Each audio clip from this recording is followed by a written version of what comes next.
बिस्मिल्लाहिर्रहमानिर्रहीम। अस्सलामुअलैकुम वीवर्स, आप देख रहे हैं सऊदी उर्दू न्यूज़ चैनल।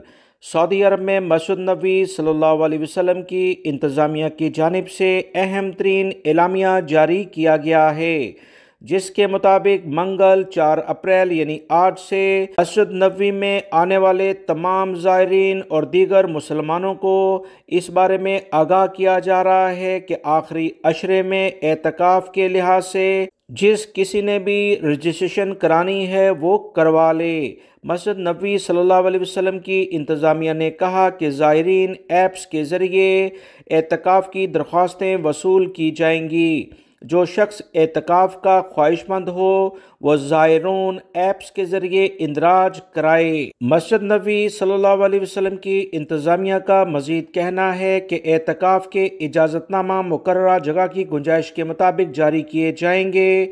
याद रहे, हरमैन शरीफैन इंतज़ामिया मस्जिदुल हराम में एतकाफ़ के लिए जुमेरात 23 मार्च से रजिस्ट्रेशन का आगाज़ कर दिया था। इंतज़ामिया का कहना है कि नस्क ऐप्स के ज़रिए एतकाफ़ के लिए अपने आप को रजिस्टर्ड कराया जाए, लिहाजा मस्जिद नबवी सल्लल्लाहु अलैहि वसल्लम के लिहाज से एतकाफ़ से मुतल्लिका इंदराज का आगाज़ हो चुका है। जो भी मुसलमान यहाँ पर एतकाफ़ के लिए जाना चाहते हैं तो अपने आप को ज़ायरून ऐप्स के ज़रिए जो प्ले स्टोर पर आसानी से दस्तयाब है अपने मोबाइल में डाउनलोड करें और अपना इंदराज कराएं। वीडियो लाइक करके शेयर भी कीजिएगा। मिलेंगे मज़ीद ताज़ा तरीन अपडेट के साथ। अस्सलामु अलैकुम।